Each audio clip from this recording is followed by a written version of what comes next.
अस्सलाम वालेकुम, welcome to my channel. आप देख रहे हैं kitchen with Isha YouTube channel. तो आज मैं आपको बनाना सिखाऊंगी मटन कुन्ना। बहुत ही इजी रेसिपी है, बहुत ही मज़े का बनता है। एक बार आप इसे ज़रूर ट्राई कीजिएगा।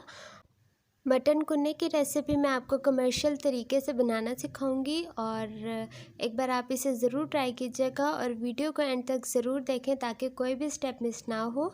चलें जी, वीडियो को स्टार्ट करते हैं।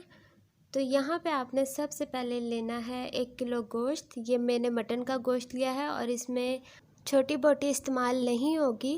और आपने जितना भी गोश्त लेना है वो बड़ी बोटी आपने इसमें इस्तेमाल करनी है, छोटी बोटी बिल्कुल भी नहीं लेनी। और आप यहाँ पे देख लें, मैंने भी बड़ी बोटी ही इसमें इस्तेमाल किया है। और इसमें आप हड्डी वाला गोश्त यूज़ करें, वो ज़्यादा अच्छा रहता है। और यहाँ पे मैं जितने भी स्पाइसेस बताऊँगी वो सारे 1 किलो के हिसाब से हैं।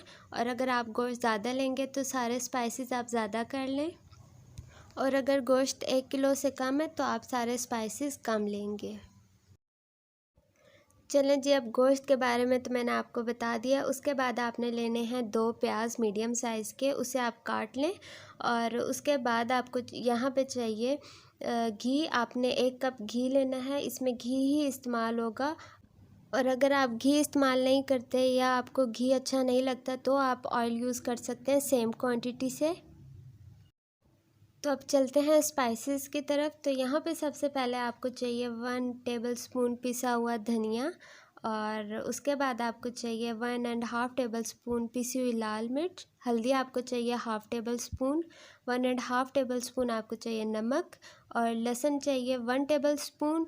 और साथ ही आपको चाहिए अदरक 1 टेबलस्पून। ये दोनों मैंने पाउडर फॉर्म में यूज़ किया है, अगर आप चाहें तो आप फ्रेश भी यूज़ कर सकते हैं। मेरे पास पाउडर फॉर्म में अवेलेबल थे तो इसलिए मैंने ये ही यूज़ किए हैं।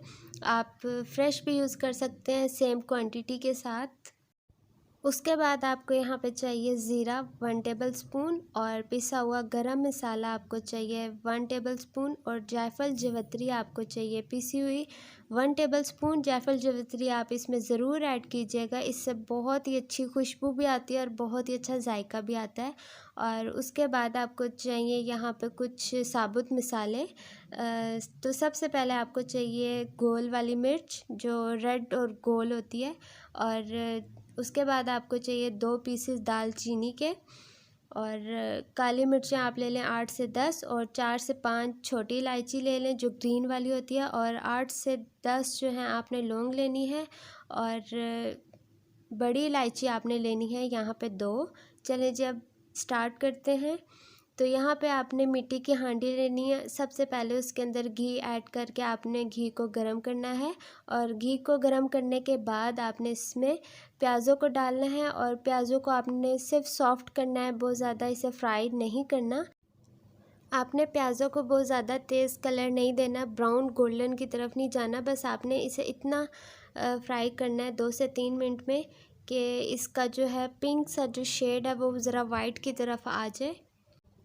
और इसके बाद आपने इसके अंदर गोश्त को ऐड कर देना है।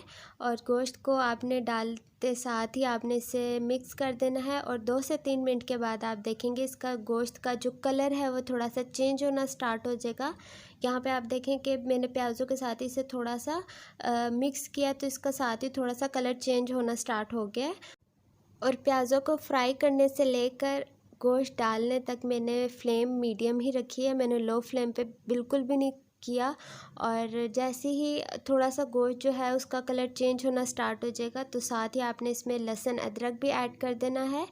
और लहसुन अदरक को यहाँ पे मुझे फ्राई करने की ज़रूरत नहीं है क्योंकि ये ऑलरेडी ही पाउडर फॉर्म में है। और उसके बाद आप इसमें नमक, लाल मिर्च, पिसा हुआ धनिया और इसमें हल्दी ऐड कर दें। ये चारों मसाले साथ ही इसमें ऐड होंगे। और ये मसाले डालने के बाद आपने इससे मिक्स करना है और 5 से 7 मिनट के लिए मीडियम फ्लेम पे आपने फ्राई करना है।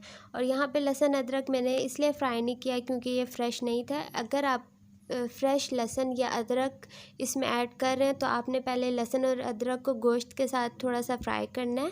और उसके बाद आपने ये बाकी चारों मसाले इसमें ऐड कर देने हैं। ये स्पाइसेस डालने के 2 से 3 मिनट के बाद आपने इसमें पानी ऐड करना है। 1 किलो अगर हमने गोश्त लिया है तो उसमें 1 लीटर ही पानी जाएगा क्योंकि हमने इसे काफ़ी देर पकाना है और गोश्त को भी गलाना है।